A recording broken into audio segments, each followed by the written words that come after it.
It's your call. Guiding without God. Is it a good idea? New girl guides won't have to pledge their devotion to God when they join up in future because the phrase "to love my God" has been dropped from the promise. Andrea Williams is chief executive of the organisation Christian Concern. We can't deny history. To try and turn this into something that we perhaps want it to be actually will rip out its heart, rip out its character, something that has served so beautifully and wonderfully well young women and indeed in the Scouts, men across the world. Those behind the move say it will make the organisation more inclusive, move it into the modern age, with new guides now being asked to be true to myself and develop my beliefs. And the pledge to serve the Queen is still in there. Andrew Copson is chief executive of the British Humanist Association. Everyone does at least see that the Queen exists. It's not a case of having to make some sort of faith-based decision about whether the Queen exists or not. Her existence is not a controversial matter, which would exclude some young people. So is dropping God from the pledge the right move? 0500 909 693. 0500 909 693. So what do you think about dropping this particular pledge from the Girl Guide? It was the old pledge: I promise that I will do my best to love my God, to serve my Queen and my country, to help other people and to keep the guide law. And the new pledge is to be: I promise that I will do my best to be true to myself and to develop my beliefs, to serve the Queen and my community, to help other people and to keep the guide law.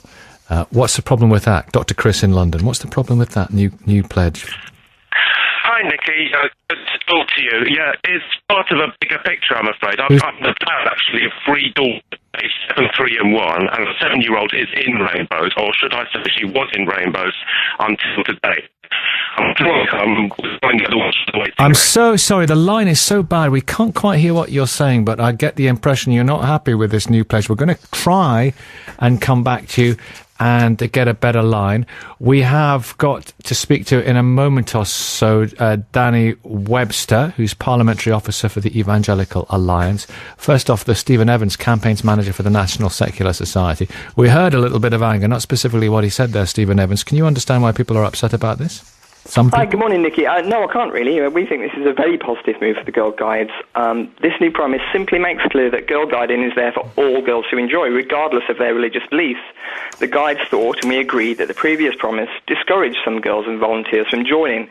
And even when it didn't, it meant that some girls had to be dishonest about their love of God when joining. So this new secular promise simply makes clear that guiding is there for all. Girls who are motivated by their religion are, of course, still welcome to join the Guides. This just means that the 2/3 of young girls that don't regard themselves as being in any way religious can also join without having to pretend to be religious. And I really can't understand why anyone would regard that as anything other than a positive move. Was it a problem, are you saying, that people, consciously if people come to you saying, oh dear, I had to lie here? Yes, and there have been a couple of examples of local Scout Guide troops telling young girls that they couldn't join unless they made the promise. And these were simply young girls who actually wanted to tell the truth about their beliefs, and they were being discouraged by the Guides. So that's ridiculous. But fundamentally, I think this is about the Girl Guides making up their own minds. Nearly 44,000 people took part in their consultation. And I know some people have a problem with women and girls having, control over their own destinies. But we at the National Secular Society applaud this, and we congratulate the Guides for making their organisation much more inclusive, I think, and welcoming to all sections of society. I did hear something that Dr. Chris there, our caller, said. We're trying to get him back, and please do call us, 0500 909 693. He said this is part of a bigger picture. Obviously, part of the picture he believes that sees Christianity on the back foot and under attack in this country. It certainly does reflect the reality of modern Britain. I think there is a drift away from religion, certainly amongst younger generations. Very few people now subscribe to the view that religion is any way necessary to lead a moral life, and it should be obvious, I think, to everyone that human beings are perfectly capable of being ethical and moral without religion or God. So there's no reason to try and impose religion on children. And the Guides are no longer doing that, and we certainly congratulate them for that. OK, Jane Ockwell. Stay there, Stephen. Jane Ockwell, former Scout leader. What do you say to what you heard there from Stephen Evans? Didn't quite catch it all, but I'm sure you got his gist. I got the gist of it, and I believe that if children aren't given any options in the beginning, they've got nothing to fall back on later on. That my son's new girlfriend has just become a leader of the Cubs associations, and she's 19, so she's quite willing to go along with all of that, as we say. But so I don't think it's not for the young at all. And do you think it's a serious dent in the principles of the Guide movement, dropping God from the pledge? I can almost see why they're doing it, to make them perhaps more available to other people. But I do find that then we lose some of our core identity. What do you mean by that? As a personal belief and a Christian, I believe that Great Britain, England, we are a Christian country, and maybe we are being made into the minority belief because we want to, maybe help other people to make their beliefs stronger. Okay, Danny Webster's with... Stay there, Jane. Stephen's still with us. Danny Webster is there now from the Parliamentary Officer for the Evangelical Alliance. Hello, Danny. Hello, good morning. What do you think about this? Well, I think it's an interesting choice. I think what they've decided to do is to try and get rid of faith altogether.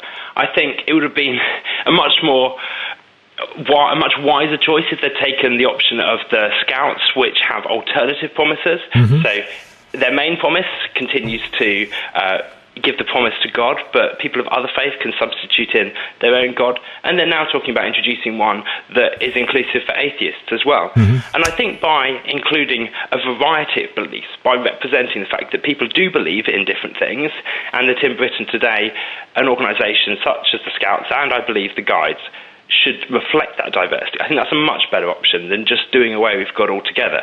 Because what it's actually doing is it's privileging a belief that there isn't a God over a belief in any God. Stephen Evans, isn't that a better way to go, to offer sort of a variety of pledges? Well, it's simply not true. It's privileging the position that there isn't a God. Nowhere in the New Promise does it do that. It actually says, be true to myself and develop my beliefs, whatever they may be. But no, we don't think it's a good idea to have separate promises. What the Evangelical Alliance seem to want is to concentrate on what divides us. We think the one secular promise for all is a brilliant idea because it concentrates on our common values that unite us, and I think that's the best way forward for the Guides. I think there are common values that unite us, and I think those can be reflected. But I think it's also really important to be honest about the fact that we live in a plural society rather than a secular society. We live in a plural society where religious belief is really important for a lot of people, and that should be made prominent and important in the promise. But if you're not religious, why should that be prominent and important in the promise? This is not about excluding religious people. This is about including religious people and non-religious people on a level playing field. It's completely egalitarian in its approach, and it's simply the best way forward. I think what Christians still want is a privileged position in society, and that's what they're arguing for. They're arguing for religion to be imposed upon children, whether they want it or not. And obviously, from the National Secular Society's perspective, we think children should be able to make their own decisions. What it's doing is it's privileging a secular worldview, a worldview that says to be true to myself. I'm really not sure what that means. And actually, I think that's quite a bad phrase. I think that's quite a harmful phrase because it's potentially quite selfish. It says, actually, whatever I think is true goes. Whatever I think is good is fine. As long as it makes me happy, that's okay. Well, I don't think that's fair. I think our knowledge of right and wrong is very much innate within us, so I don't think there's anything selfish or immoral about being true to oneself. I think the compassion and the idea that being a good citizen in society is what people are actually about. You don't have to be religious to have those values. Non-religious people also make very good citizens and do a lot of good work in society. So it's about time. It's time we stop sidelining those and realising that we are all actually equal in this society. Danny, do you worry that Andrea Williams came on earlier on? Do you know Andrea from Christian Concern? Yes, I do. Yes, and she said she was worried that the principles of Lord Baden-Powell were being kind of transgressed here, and we should stick true to what he believed. Do you agree with that? Well, I think the Scouts and the Guides are organisations that were founded with someone with a strong Christian religious belief. Can I also point out that Lord Baden-Powell had other beliefs that we would find distasteful today, here's something from his diary, Lay Up All Day, read Mein Kampf, a wonderful book with good ideas on education, health, propaganda, organisation, etc. Now, I don't think you're going to find me for a minute suggesting... I'm not saying that. I'm just saying that, values change, judgments change. That was a very different age. He was a man of the empire. He was a man of the colonies. He had a big admiration for Mussolini. It wouldn't exclude him from being the manager of Sunderland Football Club, perhaps. But you know what I mean? Those were different days. They were different days, but I think the Guides and the Scouts are organisations that did have, and I really hope will continue to have, Christian beliefs at their heart. And now that does not mean make them exclusive, but it is recognising that this is where the organisations come from. This is what they were founded on, and actually, from that position, they can continue to serve all of society. I think that's what we see with faith schools. Faith schools are immensely popular with parents and families of all sorts of beliefs. People recognise the value of religious beliefs. They recognise the strong positive influence those beliefs can have on wider society, even if you don't subscribe to all of the views and the belief systems, that they can be a good thing for all of society. And I think that is where it is a pity to lose the Christian roots of organisations such as the Scouts. Stephen Evans. Well, obviously, I don't agree with a word of that. But let's be clear that actually Baden-Powell actually wrote himself an Outlander oath, which was a secular oath. It said, "On my honour, I promise to do my best to render service to my country, to help other people at all times, to obey the Scout law." That was an oath written by Baden-Powell. So let's not think that these organisations are necessarily rooted in Christianity. Let's speak to David. The Guides have actually made clear that they're not a Christian organisation. Well, let's speak to David. Stay there, gentlemen. Stuart's in Coventry, David's in Poole. Stuart, what would you like to say? Hello, David. Hello, Stuart. Hello, Stuart. Hello, David. Stuart, you go first. Hello. Hello. My point is a bit much more pragmatic than that.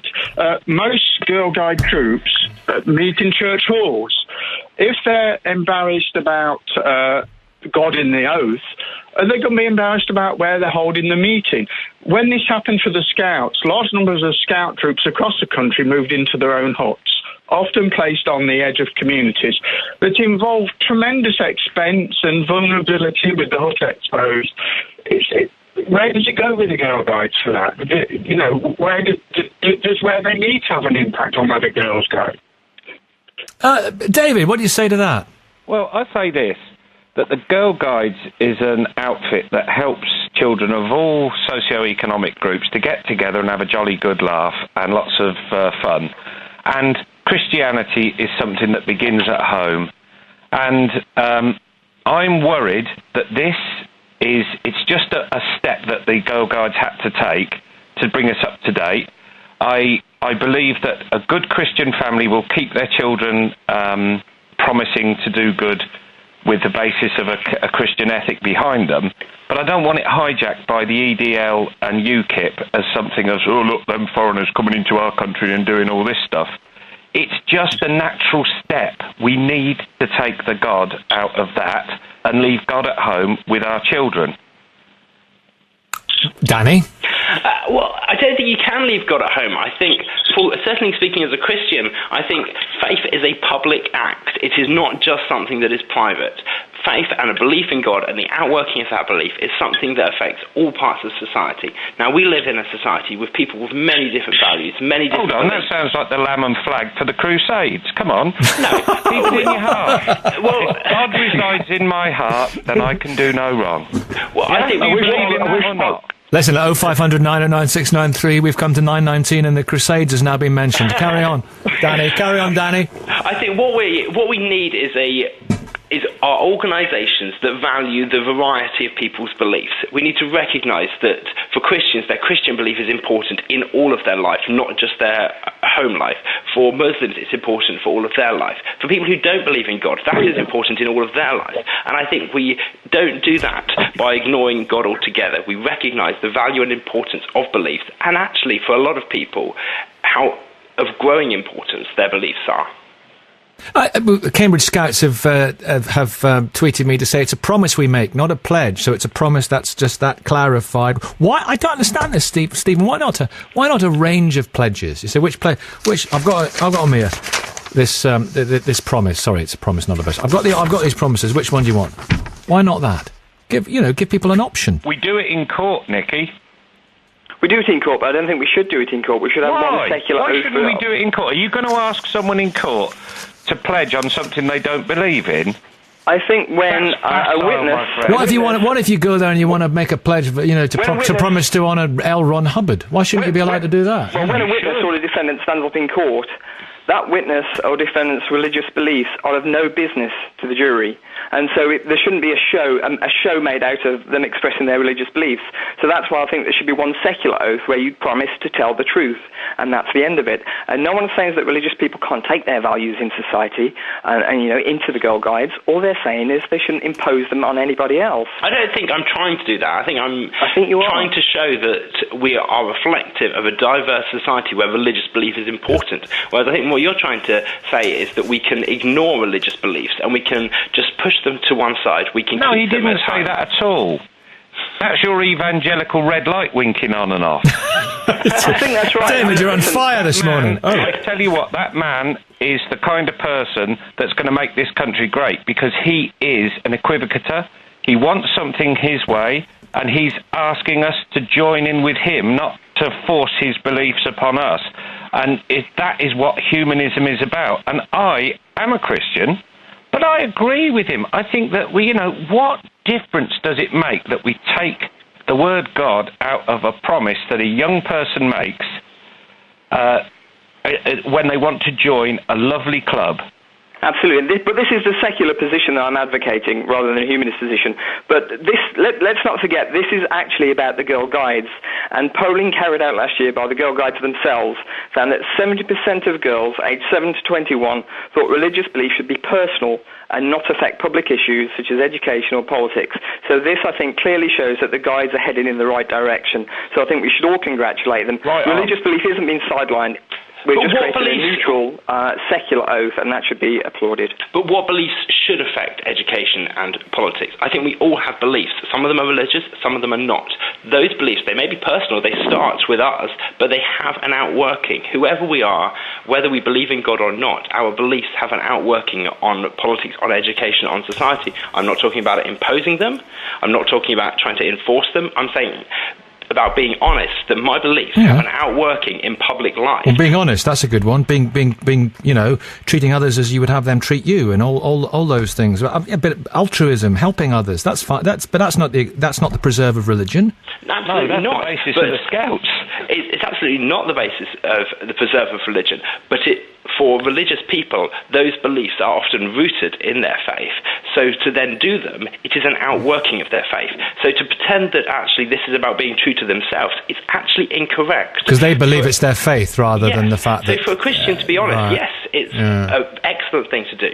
But actually they believe that fundamentally because it is rooted in their belief. And the outworking of those beliefs, the outworking of beliefs that are good for society, good for communities, good for their neighbours, is an outworking of their belief. And trying to shut those beliefs down is potentially going to have... It's going to discourage Christians from engaging in public life. Is it? I wonder. Okay, let's get thoughts on that. Let's get thoughts on that. 0500 909 693. More calls to come here. Stay there, please, Darwell. I will come back to you. Sorry to cut you short there, but I just realised we were very, very late for the travel news, but we'll have more from Danny. Right. It's 9:25, and we've got Diana in Herefordshire and Ron in Southampton and Elaine in Hornsby. Elaine, what would you like to say? Hello, it's Hornsey in East Yorkshire. Oh, I do beg your pardon. It's okay. My daughter's joined the Cubs about sort of 18 months ago, something like that. Yes. And they didn't actually believe in God. And we were a bit concerned because we didn't want them to make a promise that would literally be a lie. So what they actually promised on was the earth, because they're very, very eco-minded, and they want to save trees, save animals. Yeah. And we spoke to the Cub leaders, and they were very, very happy about this. And the girls promised on the earth with no problems at all. On Mother Earth. On Mother Earth, yes. Vincent in London, what's wrong? Ron from Southampton. Can I interject here a minute, Oh, please? you already have, Ron. I can't do anything about it. Okay, brilliant. Well, listen, to me, this is such a trivial matter. It's a trivial problem. Matters a lot to people, though. Well, listen, if people are religious, do the religious promise. If you're non-religious, do the non-religious promise. It's a simple solution. If you want a promise to the earth, promise to the earth. Well, I don't know about promise to the earth, you know what I mean? Why not? What's ridiculous about that? I can see why you're saying it tongue-in-cheek. I'm not saying it tongue-in-cheek. We should be able to... If you believe in it... No. If you... Listen, Ron. If you believe in a sky fairy or the chocolate monster on the moon, you should be able to promise to that as well, shouldn't you? Can I just say something here, right, okay? All these religious people, right, as soon as something happens, they jump onto the bandwagon. Oh, this is terrible, this is... No, it's not terrible. If you're religious, do the religious promise. If you're a non-religious person, do the non-religious one. What's the problem? It's such a trivial matter to be discussing and worrying about. There's bigger things in the world to worry about than this. Or is there anything bigger than this? Diana in Herefordshire, I do beg your pardon. Diana, good morning. Good morning. Yes, well, actually, my point was slightly different because I really don't think I mind whether the guides make a promise to God or not. As people have been saying, it's a very personal thing, and I'm sure, brownies and guides would allow people to make promises on things that they believe rather than God if they have an objection to it. But it's the promise to serve Queen and our community that I don't like. What? I'm quite cross about that because... Oh, dear. Serving the Queen is fine. I'm sorry, Ron, but it just seems a pity. It narrows the world of the guiding movement if you say our community, because if you live in a tiny village, does it mean your tiny village? Mm-hmm. Does it mean your faith community? What does it mean? It's such an amorphous... But why are you worried what it means? Why are you worried what it means? All it is a promise to join an infant movement. That's all it is. The Girl Guides have been around for years. They go on right into their teenage years, and some of them exactly. And then they... Could I just get a word in? Thanks, Ron, because I think it's quite important that people serve their country, and I think guides have always felt proud to do so, and I think it's a great shame to use a term like our community, which doesn't mean much to anybody. Well, why don't they say my communities? There are many communities, aren't there? Well, that would be something. Well, we're working on it. We're workshopping it. We've improved it already. Yeah. Serve mankind might be, or humankind. Yes. Why does it have to? Why can't my country just? Our soldiers have to serve our country. We all serve our country in different ways, but it is our country. That at least is somewhere we live, and we can't get away from if we live here. And Danny Webster, how do you feel about Danny Webster? Do you think it's a bit excluding of Republicans being asked to serve the Queen? Danny Webster. I think it is interesting that they've taken the decision to modify one section of the promise to keep some people happy, but actually recognise that there's another part of it that they're quite happy keeping some people unhappy. Now, I would be very happy to make a promise to the Queen, but I know that there are some people who aren't. So if you're talking about a promise that everyone can take without any qualms ever, then you're going to end up with something that means very little. If you're a Republican evangelical Christian, you'd be furious about this. You've got a double whammy going on there. But the thing is that the promise has a purpose, and it does say some things that is a bit challenging. Well, let's go to Vincent. I promised to bring Vincent in. I attempted to do so, but our other talkers have been so good that I didn't get the chance. Vincent, what would you like to say? Good morning to you, Nikki, and participants in this very interesting discussion. Can I say, God bless you all.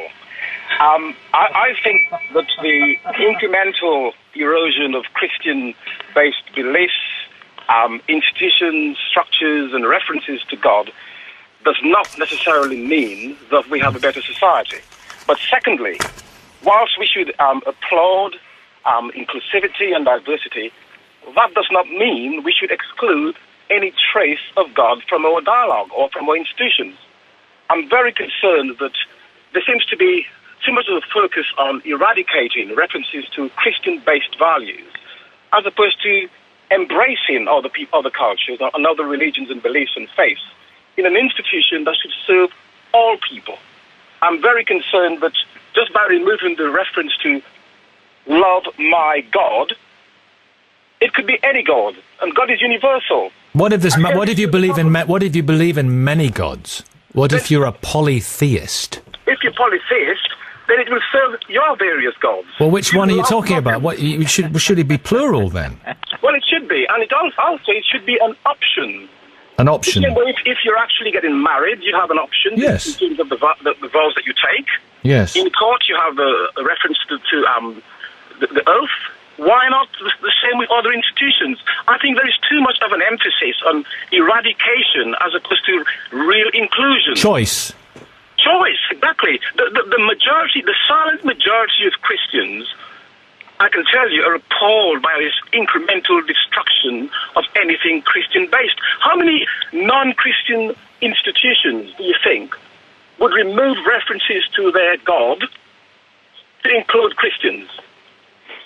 It is absolutely amazing. You think so? Is there a sense of retreat at the moment, or a sense of defeat? A sense of retreat, a sense of guilt, and a sense of, oh my God, what have I done over the last hundreds of years? Oh my gods. Exactly. Yeah. I use the words deliberately. maybe Christianity is actually evolving and realises that it doesn't need to impose its ideas on other people. I wish that were true, but I really don't think that's true. The Church of England is very interested in imposing their views on children through the faith school system. But Christianity is just one major influence among many that shape our current way of life. But there are many Christians who believe many different things. It's not a monolithic thing. Christianity, there are many types of Christian who believe many different things. So Christianity is diversity in itself, isn't it? So let's be careful not to pigeonhole it. Many Christians are against equal marriage. Many Christians are for equal marriage, Stephen Evans. There's just one example. Absolutely. I don't think it's a homogenous group at all. I mean, if you just look at the most religious people, I think, are quite in favour of equal marriage and gay marriage. The Church of England have opposed it. So that tells you that the Church of England don't necessarily speak for the majority of Christians. Well, listen, how interesting. Thank you. It's 0500 909 693. Some excellent calls. Thank you very much indeed to Ron and Elaine and Vincent and Bob and Carol and Ted and Alice. Here's Darren.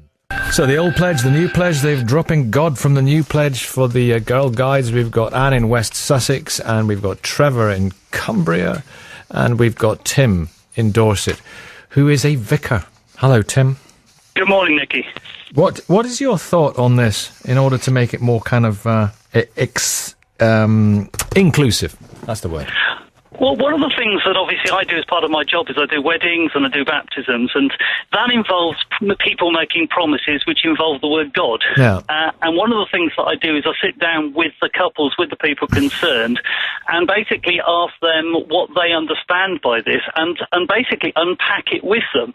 And one of the problems I think with the sort of the blanket trying to say yes or no in something like this is that people need to actually ask the question, what do I believe and what do these children believe? And it's not a question of my trying to inflict it on anybody. I'm just trying to say to people, well, actually, what do you believe? Because you really need to think about these things. And frankly, one of the problems is that people sideline God out of society and sideline the thought that there is something beyond us.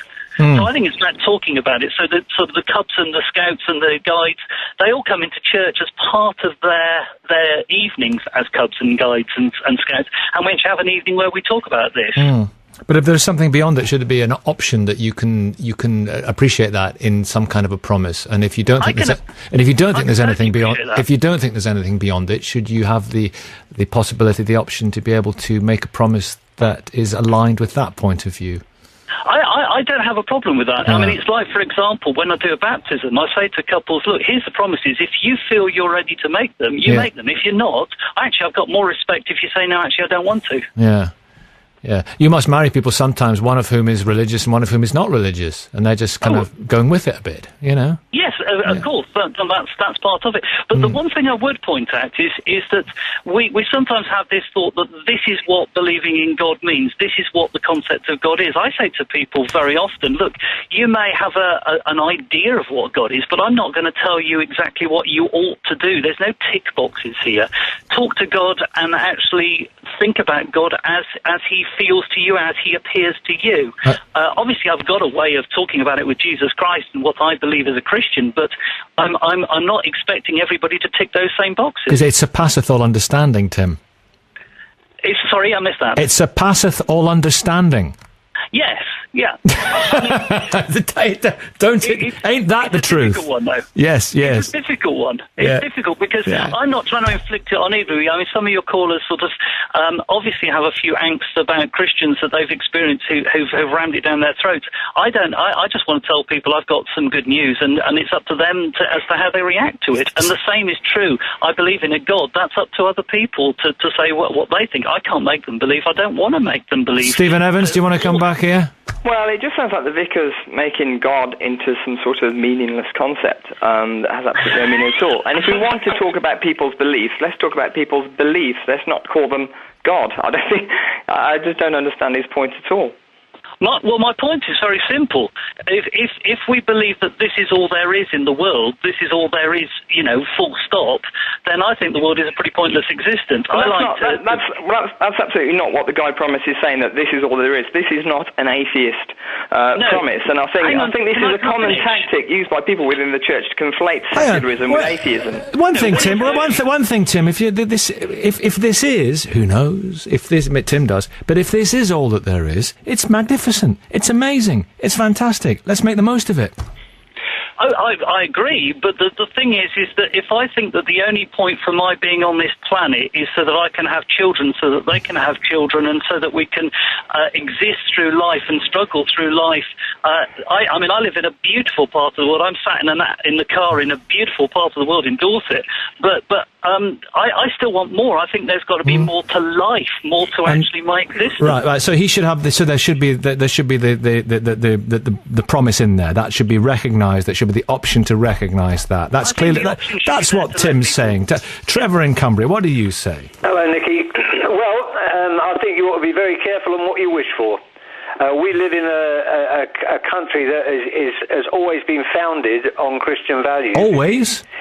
Sorry? Always? Well, not always, but for many years. And when you go to court, you swear on Scripture, and I've watched that slowly be eroded. And now you've got usury in our high streets that are crippling people who can't afford it. You've got pornography about to enter our schools. You've got marriage has just been totally pornography is rubbish. Well, okay, carry on. It's another debate. And what I'm saying we're all going to hell in a handcart, basically. That has been the foundation of our society for years. Stephen Evans, it's all being eroded. Well, yes, we are. We have actually an established church in this country, so the description, the dystopian picture he's painting of Britain is actually been under an established church. But the idea that morality and religion go hand in hand is ridiculous. Denmark and Sweden... I don't know who's talking here, but if you look at the laws of this land and then go to the Bible, that's where they come from.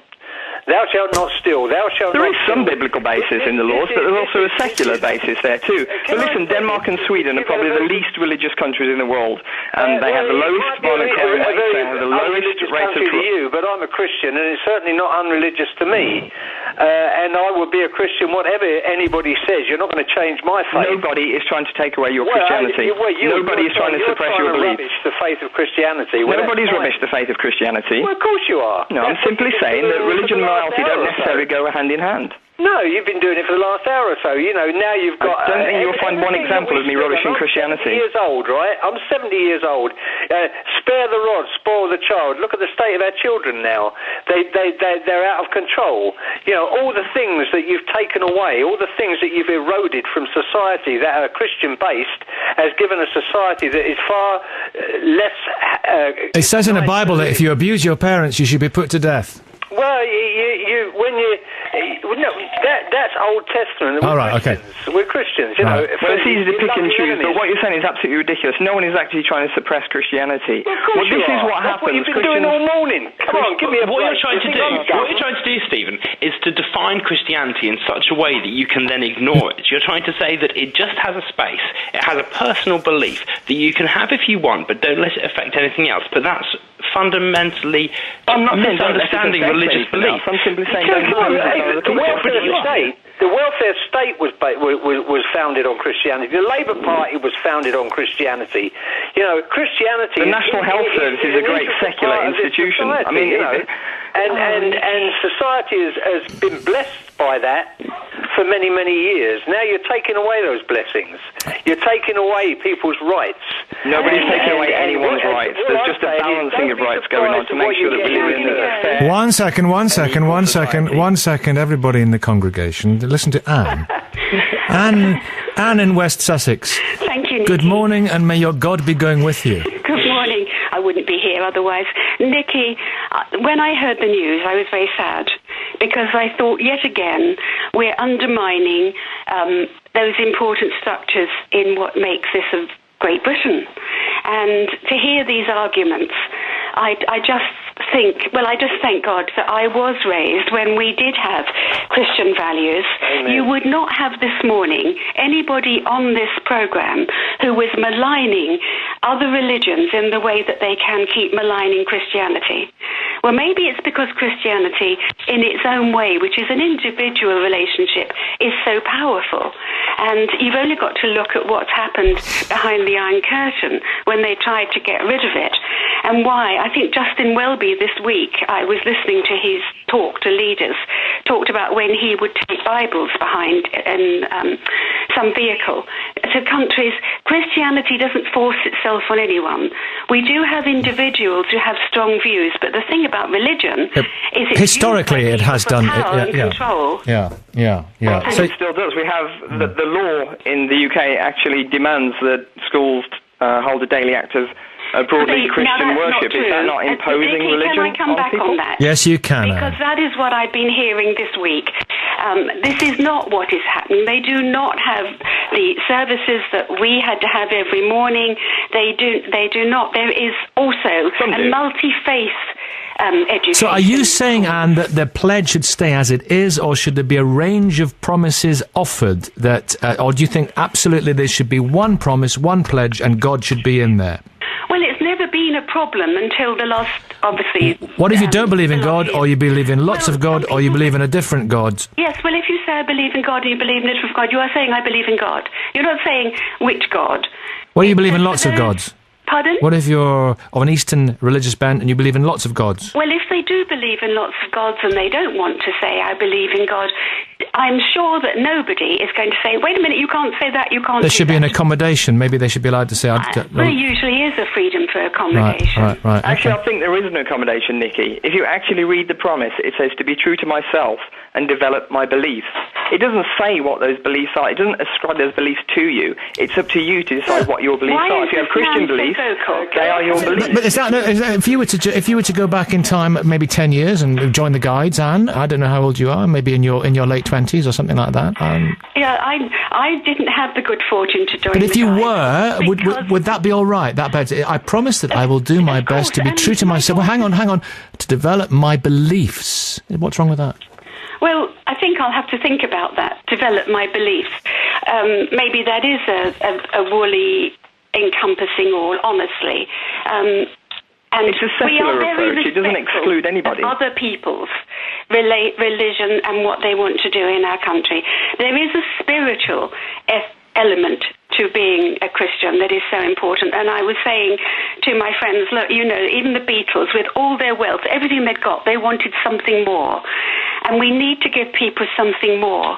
I remember Damalola Taylor came to this country because it was a Christian country, and he discovered there were children who hadn't been given any faith at all, and nothing mattered. We've got to look after the next generation.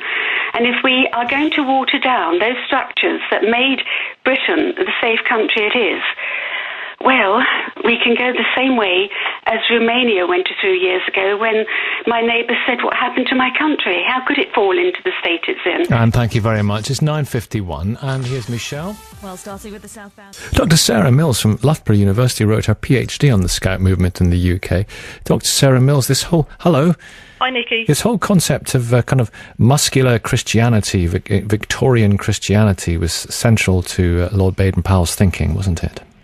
Yeah, I mean, both organisations are separate, the Scouts and the Girls, but they have a shared history. And what's interesting is over time they've developed their own practices and policies. So whilst we might think of them as associated with middle-class, white, Christian, and that kind of muscular Christianity that you mentioned, they've actually both been very flexible over the decades, really, in relation to certain religious groups, particularly around gender And they've developed their own practices and policies. So the announcement about the Girl Guide promise, whilst it seems quite a trivial story on the surface, the promise has been a site of debate over the last 100 years, really, and there's been various changes and flexible options over the decades. Really? So this has been a live debate for a long, long time? Sure, yeah. So, I mean, there were letters in the first few years of both the Scouts and the Guides, letters from parents and a couple of children, actually, concerning some of the wording and in relation to some issues about the promise, whether that was to do with the Queen or the religious element. But it's only been in more recent years that a series of options have perhaps been more formally introduced. So the Scouts in 2005 announced a series of multi-faith options. So you can replace duty to God with duty to Allah, to my Dharma, to my religion. And the Scouts currently have a consultation, in the same way the Guides have recently had one, about this debate surrounding the promise and atheism. And that took place in December and January. So it'll be interesting to see whether the Scouts follow the Guides now in relation to this latest version. Yes, won't it? John's in London and Mark's in Warwickshire. Good morning, Mark. Morning, Nicky. Hello, John. How are you, John? I'm okay, thanks. John, what would you like to say? Just a few quick points. It sort of enrages me listening to some of the views of some of the Christians on here about this, Christianity is being persecuted. In the Western world, Christianity has had over 2,000 years of telling people what to do, and it's enjoyed a great deal of power as an institution. It's had a lot of influence, it's grown very wealthy. But right now, at least in the UK, there's a recognition that church and other areas of life should be separate. Religion is a personal thing. People can believe what they want as long as they're not harming anyone else, telling other people what to do. We're talking here about, as I understand it with Girl Guides, I wasn't one, obviously, but these are children of around 7 to 10 years of age. They shouldn't be given the choice as to whether they believe in God or not. Children aren't old enough to make these sorts of decisions. They shouldn't, as a vicar, I think it was a vicar who said, well, they should be given the option and you left it open. Well, you shouldn't be influencing children that way. This is what happens at Sunday school. This is what religion does. It indoctrinates children. There is no persecution of Christianity. People can believe what they want to believe. Christians can believe what they want to believe. No one's trying to suppress Christianity, but what people are saying is, let's keep it open. When people are old enough to make those decisions, they will find that, they will seek it out for themselves. And if God's pervasive and if God exists and Christians are all right, then people will come around to that anyway, won't they? Oh, Mark, what'd you say to that? My daughter actually joined Rainbows last night, which is the group which they go to before they join Guides at sort of 5, 6 years of age. She joined it with 2 other friends.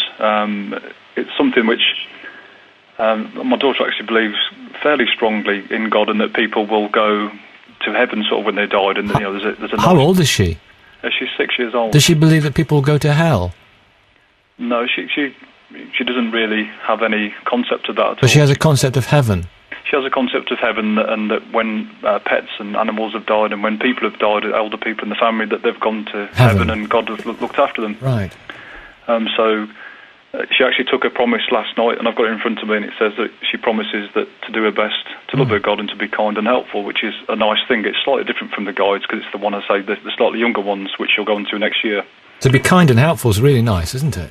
It is, yeah, and to love her God, she accepts that. We're not particularly religious people, but she was christened in the church where my wife and I were married. It's a Christian school where she goes to, although it's not sort of rammed down anybody's throat. We're quite open to anybody who wants to come from anywhere and talk about any kind of religion. Not a problem, but I'm not quite sure why it's been taken out, to be honest. So why has it been taken out, John? It's not a problem, really, is it? No, there is a problem. The wider problem is because religion doesn't encourage free thinking. Religion is an anti-reason device that's used to control people historically. I'm an atheist. If anyone wants to believe what they want to believe, that's fine, as long as they don't tell other people how to do it. That's not been the case historically. What happens is that people don't grow up just randomly believing in God. They get it from somewhere. They're influenced. They're told it. They're indoctrinated. That sounds like a harsh word, but it's true. It's like how people usually vote the way their parents do, because, they do. That's how it works. People need to grow up free-thinking, rational, reasonable, logical, thinking for themselves, questioning things, the way that science works. Science isn't in opposition to religion, but we're gradually realizing that religion doesn't have a place in many areas of life where historically it did. The so-called God of the gaps, indeed. Sylvia in Kent. Good morning, Sylvia. Hello. Hello, what would you like to say on the radio to the nation? Well, I would like to address the biggest fallacy of our time, and that is that religion, God beliefs and religion are a good thing. It's never challenged. But if you look at the evidence from history and the current affairs that we see around us every day, show clearly that the very opposite is true. God beliefs, including Christianity and Islam, have been a curse and not a blessing. Yet this is never spoken. It's the biggest taboo. People always mention the secular. People mention Nazism, but of course, many of the leading Nazis were practicing Catholics. Well, Joseph Goebbels as well. Exactly. He was excommunicated by the Catholic Church, though, for marrying a Protestant. Yes, the history of Russia and Germany were steeped in Christianity, Orthodox, Lutheran and Roman Catholic, with their inbuilt anti-Semitism. Stalin went to a seminary, didn't he? Yes, there's loads of advice. Yeah. Mark, you want to come back in? Yeah, go on, Mark. Yeah, just to say, when my daughter's sort of growing up, 4, 5, 6 years old, is it nicer to say to her, when she asks where, elderly relatives who have passed on or animals, where they've gone, is it nicer to say that they've gone to heaven and being looked after by, a being, or is it nicer, or is it not nice to just say what's actually happened to these people? Is it? Yeah, it's a way of explaining it. It's a way of, it's a sort of rite of passage of explanation, isn't it? So why take away something that is, the majority of it is a Christian country, and why take away something from that which they've got a nice little belief in it? It's a nice thing to believe, whether it's true or not, nobody can ever say, but it's a nice thing to believe in rather than just the horrible things that are going on in the world, to be honest. Well, let's leave it with Mark. Let's leave it with that thought. Thank you all very much indeed. Thank you, Sylvia. And John there in London, Mark in Warwickshire, and Dr. Sarah Mills, and Lena Holmesby, and Vincent in London, Danny Webster, Stephen Evans. You say that, so I don't think it's not for the young at all. And do you think it's a serious dent in the principles of the Guide movement, dropping God from the pledge? I can almost see why they're doing it, to make them perhaps more available to other people, but I do find that then we lose some of our core identity. What do you mean by that? As a personal belief and a Christian, I believe that, Great Britain, England, we are a Christian country, and maybe we are being made into the minority belief because we want to, maybe help other people to make their beliefs stronger. Okay, Danny Webster's with. Stay there, Jane. Stephen's still with us. Danny Webster is there now from the Parliamentary Officer for the Evangelical Alliance. Hello, Danny. Hello, good morning. What do you think about this? Well, I think it's an interesting choice. I think what they've decided to do is to try and get rid of faith altogether. I think all girls who enjoy, regardless of their religious beliefs. The Guides thought, and we agreed, that the previous promise discouraged some girls and volunteers from joining. And even when it didn't, it meant that some girls had to be dishonest about their love of God when joining. So this new secular promise simply makes clear that guiding is there for all. Girls who are motivated by their religion are, of course, still welcome to join the Guides. This just means that the 2/3 of young girls that don't regard themselves as being in any way religious can also join without having to pretend to be religious. And I really can't understand why anyone would regard that as anything other than a positive move. Was it a problem, are you saying, that people, consciously have people come to you saying, oh dear, I had to lie here? Yes, and there have been a couple of examples of local Guide troops telling young girls that they couldn't join unless they made the promise. And these were simply young girls who actually wanted to tell the truth about their beliefs, and they were being discouraged by the Guides. So that's ridiculous. But fundamentally, I think this is about the Girl Guides making up their own minds. Nearly 44,000 people took part in their consultation. And I know some people have a problem with women and girls having, control over their own destinies. But we at the National Secular Society applaud this, and we congratulate the Guides for making their organisation much more inclusive, I think, and welcoming to all sections of society. I did hear something that Dr. Chris there, our caller, said. We're trying to get him back, and please do call us, 0500 909 693. He said this is part of a bigger picture. Obviously, part of the picture he believes that sees Christianity on the back foot and under attack in this country. What's it certainly does reflect the reality of modern Britain. I think there is a drift away from religion, certainly amongst younger generations. Very few people now subscribe to the view that religion is anyway necessary to lead a moral life, and it should be obvious, I think, to everyone that human beings are perfectly capable of being ethical and moral without religion or God. So there's no reason to try and impose religion on children. And the guides are no longer doing that, and we certainly congratulate them for that. OK, Jane Ockwell. Stay there, Stephen. Jane Ockwell, former Scout leader. What do you say to what you heard there from Stephen Evans? Didn't quite catch it all, but I'm sure you got his gist. I got the gist of it, and I believe that if children aren't given any options in the beginning, they've got nothing to fall back on later on. That my son's new girlfriend has just become a leader of the Cubs associations. And she's 19, so she's quite willing to go along with all of that. To love my God, to serve my Queen and my country, to help other people, and to keep the guide law. And the new pledge is to be, I promise that I will do my best, to be true to myself and to develop my beliefs, to serve the Queen and my community, to help other people, and to keep the guide law. What's the problem with that? Dr. Chris in London, what's the problem with that new pledge? Hi, Nikki. Good to talk to you. Yeah, it's part of a bigger picture, I'm afraid. I'm the dad, actually, of 3 daughters, aged 7, 3 and 1, and the 7-year-old is in rainbows, or should I say she was in rainbows until today. I'm so sorry, the line is so bad, we can't quite hear what you're saying, but I get the impression you're not happy with this new pledge. We're going to try and come back to you and to get a better line. We have got to speak to, in a moment or so, Danny Webster, who's Parliamentary Officer for the Evangelical Alliance. First off, the Stephen Evans, Campaigns Manager for the National Secular Society. We heard a little bit of anger, not specifically what he said there, Stephen Evans. Can you understand why people are upset about this? Hi, good morning, Nikki. No, I can't really. We think this is a very positive move for the Girl Guides. This new promise simply makes clear that girl guiding is there for... It's your call. Guiding without God. Is it a good idea? New Girl Guides won't have to pledge their devotion to God when they join up in future, because the phrase "to love my God" has been dropped from the promise. Andrea Williams is Chief Executive of the organisation Christian Concern. We can't deny history. To try and turn this into something that we perhaps want it to be actually will rip out its heart, rip out its character, something that has served so beautifully and wonderfully well young women, and indeed in the Scouts, men across the world. Those behind the move say it will make the organisation more inclusive, move it into the modern age, with new guides now being asked to be true to myself and develop my beliefs. And the pledge to serve the Queen is still in there. Andrew Copson is Chief Executive of the British Humanist Association. Everyone does at least see that the Queen exists. It's not a case of having to make some sort of faith-based decision about whether the Queen exists or not. Her existence is not a controversial matter, which would exclude some young people. So is dropping God from the pledge the right move? 0500 909 693. 0500 909 693. So what do you think about dropping this particular pledge from the Girl Guide? It was the old pledge, I promise that I will do my best,